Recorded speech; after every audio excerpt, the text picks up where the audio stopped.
আসসালামু আলাইকুম এভরিওয়ান। রান্নার ক্যানভাসে নতুন আরো একটি রেসিপিতে সবাইকে ওয়েলকাম করছি।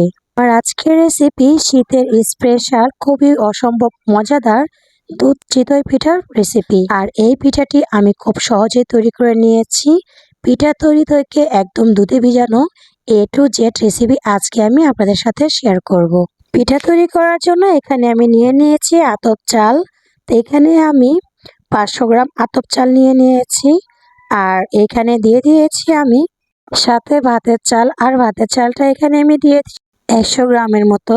আর আর এই চালটাকে ভালো করে ধুয়ে পানি দিয়ে 4 থেকে 5 ঘন্টার মতো ভিজিয়ে রাখতে হবে। কারো কাছে যদি এতটা সময় না থাকে সেক্ষেত্রে কুসুম গরম পানি দিয়ে 2 ঘন্টার মতো ভিজিয়ে রাখতে পারেন। আচ্ছা, এখন আমি আপনাদের সাথে শেয়ার করছি চালটা কিন্তু একদম ফুলে ডাবল হয়ে গিয়েছে। এই পর্যায়ে এখন আমি ব্লান্ডারে চারে নিয়ে পর্যাপ্ত পরিমাণ পানি দিয়ে ব্লান্ডার করে নেব।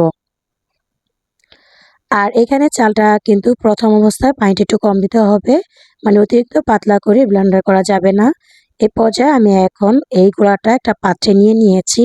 যে পাত্রে আমি চালের পিঠার যে ব্যাটারটা তৈরি করব ওই পাত্রে ঢেলে নিলাম। আর এই পর্যায়ে আমি পর্যাপ্ত পরিমাণ লবণ দিয়ে নিয়েছি।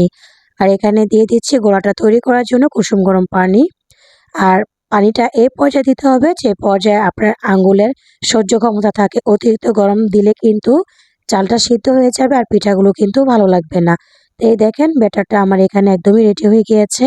তো চুলায় আমি আগে থেকে একটা মাটির খোলা গরম করতে দিয়েছি।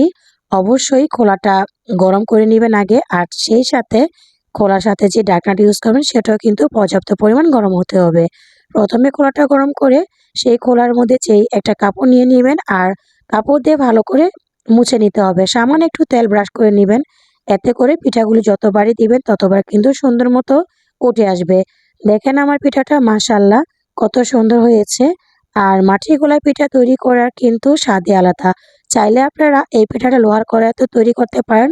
ঠিক একই প্রসেস ফলো করে লোহার কড়াইতে তৈরি করে নিতে পারেন। প্রথমে খোলাটা গরম করে নেবেন, তারপর একটা কাপড়ে তেল ব্রাশ করে তারপর খোলাটা একটু মুছে তারপর পিঠা দিয়ে আর ঢাকনা দিয়ে ঢেকে দেবেন। অবশ্যই সেই ঢাকনাটা সহ কিন্তু গরম করে নিতে হবে। এইভাবে করে কিন্তু আমি আরও একটি পিঠা তৈরি করে নিয়েছি। মাশাআল্লাহ আজকে আমার পিঠাগুলো খুবই সুন্দর হয়েছে। আর এরকম ফুলকো ফুলকো চিতই পিঠা যদি দুধে ভিজিয়ে খাওয়া যায় পিঠাগুলো কিন্তু অনেক নরম আর তুলতুলে হয়ে থাকে।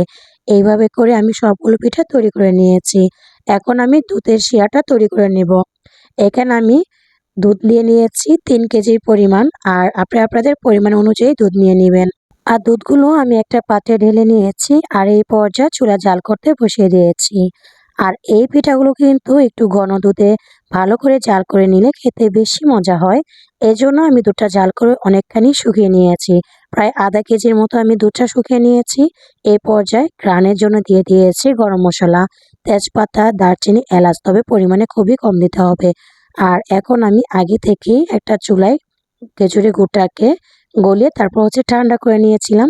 এই পর্যায়ে গরম দুধে ঠান্ডা গুড়টা দিয়ে নিয়েছি। অবশ্যই গুড়টা জাল করে ঠান্ডা করে নিতে হবে। আর দুধ বা গুড় দুইটা কিন্তু একই সাথে গরম অবস্থায় দেওয়া যাবে না। সেক্ষেত্রে কিন্তু দুধটা কেটে যাওয়ার সম্ভাবনা থাকে আর পিঠা খেতে একদমই মজা লাগে না। আমি এখানে একটু গ্রেভিটা গাঢ় হওয়ার জন্য একটা ছোট কাপে 1 টেবিল চামচের মতো চালের গুঁড়া পানি দিয়ে গুলিয়ে সাথে সাথে নাড়া দিয়ে আমি এই ঝোলটার মধ্যে দিয়ে দিয়েছি। এতে করে সুন্দর একটা গাঢ় গাঢ় গ্রেভি হবে। এই পর্যায়ে বলক আনিয়ে নিয়েছি আর দিয়ে দিয়েছি আমার হাতের মুষ্টি পরিমাণ 2 মুঠের মতো নারকেল কোড়া। আর এখন আমি নারকেল কোড়াটা দিয়ে 2 থেকে 3টা বলক আনিয়ে আমি জালটা বন্ধ করে দিয়েছি। আর এখন পিঠাগুলো যে তৈরি করে রেখেছিলাম ওগুলো দুধের মধ্যে দিয়ে আমি এখন ঢাকনা দিয়ে ঢেকে রেখে দেব সারা রাতের জন্য। তবে এটা যদি 3 থেকে 4 ঘন্টা পর্যন্ত আপনি রেখে দেন তাহলেও কিন্তু খেতে পারবেন, কোনো সমস্যা নেই। তো উপর দিয়ে একটু নারকেল ছড়িয়ে আমি এখন পিঠাগুলো আপনাদের সামনে পরিবেশন করব। দেখেন ভিজে কিন্তু এক একটা টইটুম্বর হয়ে গিয়েছে আর ভিতরটা কিন্তু অনেক সফট ছিল। দেখে নিশ্চয়ই বুঝতে পেরেছেন। আমার আর বলার কোনো কিছুই নেই। তো আজকের ভিডিও আপনাদের কাছে কেমন লেগেছে চাইলে ছোট্ট একটি কমেন্ট করে জানাতে ভুলবেন না। আর আমার রেসিপিগুলো যদি আপনাদের কাছে ভালো লাগে ভিডিওতে লাইক দিয়ে চ্যানেলটি সাবস্ক্রাইব করার অনুরোধ জানাচ্ছি। আর কে কোথা থেকে আজকে আমার এই ভিডিওটি দেখছেন কমেন্ট করে জানাতে পারেন। তো আজকের মতো এখানে বিদায় নিয়ে নিলাম। ভালো থাকবেন সবাই, সুস্থ থাকবেন। আল্লাহ হাফেজ। আসসালামু আলাইকুম।